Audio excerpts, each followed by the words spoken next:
anomalyang flood control project natuloy na ngayong araw sa kabila ng anunsyo ni Senator Win Gatchalian na sa June 8 itutuloy ang naturang pagdinig. Na makapagpiansa sa plunder at mailipat ng kulungan binawi ng kampo ni Senator Jinggoy Estrada. Arraignment sa plunder at graft case nito inilipat sa June 30. Asawang Curly at Sara Diskaya sinampahan ng malversation sa Malolos Regional Trial Court. Pulis na nagbitaw ng hindi angkop na pahayag sa NAPOLCOM briefing sa ilalim sa administrative review ayon sa PNP.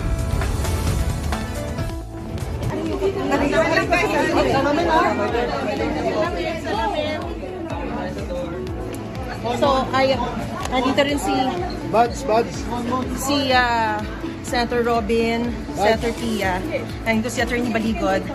Attorney, ano po ang sinabi sa inyo kanina? Pumunta sa hearing, kayo po ang... Wait. Guys. Mama kayo sa akin. Mama kayo sa akin. Wait. Pasok!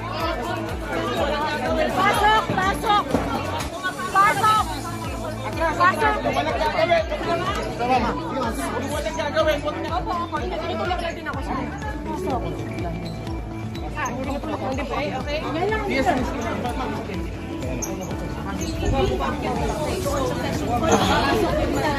Sa kanan, luwag ka.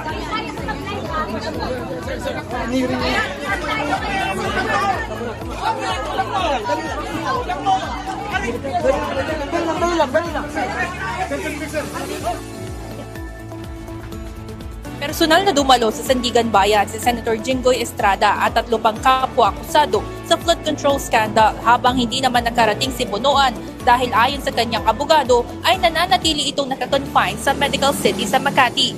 Bago isagawa ang arraignment, dininig muna ng mga maestrado ang mga mosyong inihain ni Estrada kabilang ang motion to transfer detention facility at motion to fix bail. Unang kinuwestiyon ng korte ang hiling ni Estrada na makapagpiyansa sa non-bailable offense na plunder. Ayon sa mga maestrado, hindi po pwedeng magpiyansa sa kasong plunder nang hindi pa nababasahan ng sakdalang akusado. Bunsulto, binawi ng kampo ni Estrada ang hiling. Iniurong rin nila ang hiling na mailipat ng detention facility mula sa New Quezon City Jail papuntang PNP Custodian Facility.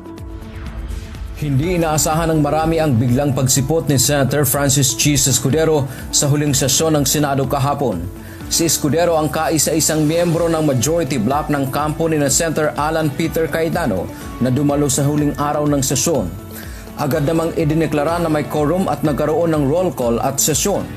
Aquino, Cayetano Pia, De La Rosa, Ejercito, Escudero, Estrada, Gatchalian, Go, Hontiveros, Lacson. With 12 senators present, the chair declares a quorum.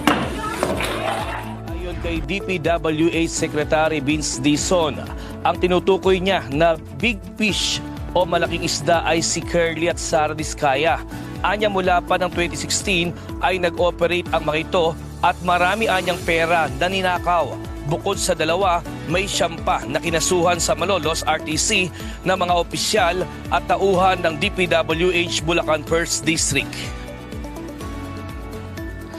Kasong malversation ang isinampa ngayon ng Ombudsman laban sa kontraktor na si Pacifico Curly Diskaya at Sara Diskaya at sa siyampang opisyal at tauhan ng DPWH sa Bulacan. Ayon kay wala na umanong karapatan ang mga namumuno sa dating Blue Ribbon Committee na magsagawa pa ng hearing ngayong araw. Sinabi ni Senator Sherwin Gatchalian na na-reschedule na ang dapat na pagdinig ng Blue Ribbon ngayong araw sa darating na Lunes, June 8. Binigyang diin din niya na si Senator Erwin Tulfo na ang bagong talagang chairman ng komite. Ngunit nilinaw niya na papayagang pa rin pumasok ang mga senador sa Senate premises. Ang tanging haharangin lang aniya, pumasok ang mga naimbitahang resource person nila Senator Pia Cayetano gaya na lamang ng 18 former Marines. Giniit ng dating mayorya na hindi legal ang ginawang pagpapalit ng chairmanship sa mga komite sa Senado. Ayon kay Senator Pia Cayetano, invalid ang isinagawang sesyon kahapon dahil nasa 12 lang bilang ng mga senador na kasama sa plenaryo. Yesterday, a session was purportedly held by 12 senators, 12 po, in which committee assignments were declared vacant and chairmanship of this very committee, this committee on the Blue Ribbon, was allegedly replaced. I stand before you today to state clearly and unequivocally that session was invalid. Wala po silang 13. Kahit grade 1, marunong magbilang. Kailangan ng 13. So wala po silang authority gawin yung mga ginawa nila. The 1987 Philippine Constitution states, Article 6, Section 2, the Senate shall be composed of 24 senators. May narinig ko kayong 22? Wala, 24. Article 6, Section 16.2, a majority of each house shall constitute a quorum to do business. Rule 2, Section 2 of the Senate rule states, the officers of the Senate shall be elected by the majority vote of all its members. Majority vote is 13. Taliwas sa pahayag ng kampo ni na Senator Sherwin Gatchalian kahapon at kanina na hindi matutuloy ang Senate Ribbon Committee hearing, ito Cayetano ang pagdinig. Subalit bago magsimula ang pagdinig, nagkaroon pa ng tulakan, partikular kina Senator Robin Padilla at DILG Secretary John Vic Remulla. Ayon kay Senator Pia Cayetano, pinigilan siya ni Remulla na makapasok sa Senado. Subalit iginiit nito, bakit siya pipigilan ni Remulla dahil ang kanyang opisina ay nasa Senado. Makikita din nang pumasok si Senator Pia sa session hall na tumatakbo habang inaalalayan ang pagpasok naman ng ilang miyembro ng 18 Marines. Matagumpay naman na nakapasok sa plenaryo ang mga dating sundalo kasama ang kanilang abogado na si Attorney Livito Baligod. Bago magsimula ang pagdinig, nanindigan si Senator Pia Cayetano, chairperson ng Blue Ribbon Committee, na hindi valid ang nangyaring pagbabago sa liderato kahapon. Anya, dapat ang bilang ng 13 para pumili ng bagong Senate President ay masusunod. Ganito rin ang paliwanag ni Senator Alan Peter Cayetano. The officers shall be elected by the majority vote of all its members. Okay? So, Senate Secretary, Osaha, Sergeant at Arms, pro tempore, and President, kailangan 13 ang boto. Dagdag pa ni Senator Alan Cayetano, siya rin ngayon ang Senate President at dapat siya ang masusunod. Unang tinanong ng komite si Attorney Baligod kung saan sinabi nito nang ipatawag ng National Bureau of Investigation o NBI ang kanyang mga kliyente o ang 18 mga dating Marines. Anya, pinilit silang pumirma sa affidavit kung walang presensya ng abogado na labag sa kanilang karapatan. Tinanong din ang mga dating sundalo kung personal ba nilang ginawa ang pagdala ng mali-maletang pera sa iba't ibang opisyal ng gobyerno. 3 beses umano silang nagdi-deliver ng mga mali-maletang pera kada linggo. May pagkakataon pa na nag-deliver umano ang mga ito kasama si dating Congressman Zaldico sa Ilocos. Makakasuhan ito ng administratibo at kapag napatunayan nagkasala, posible itong matanggal sa serbisyo.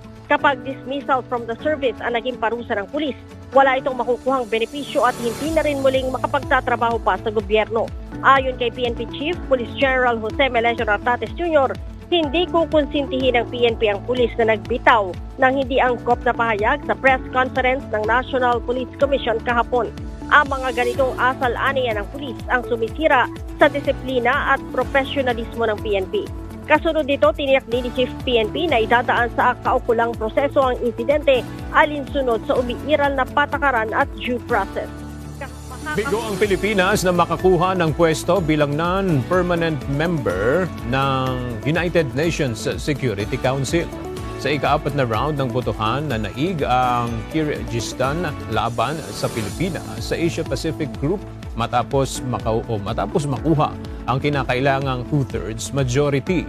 Nakakuha ang Kyrgyzstan ng 142 votes kumpara sa 49 ng Pilipinas. Kasama ng Kyrgyzstan, napili rin ang Zimbabwe, Austria, Portugal at Trinidad and Tobago bilang bagong non-permanent members.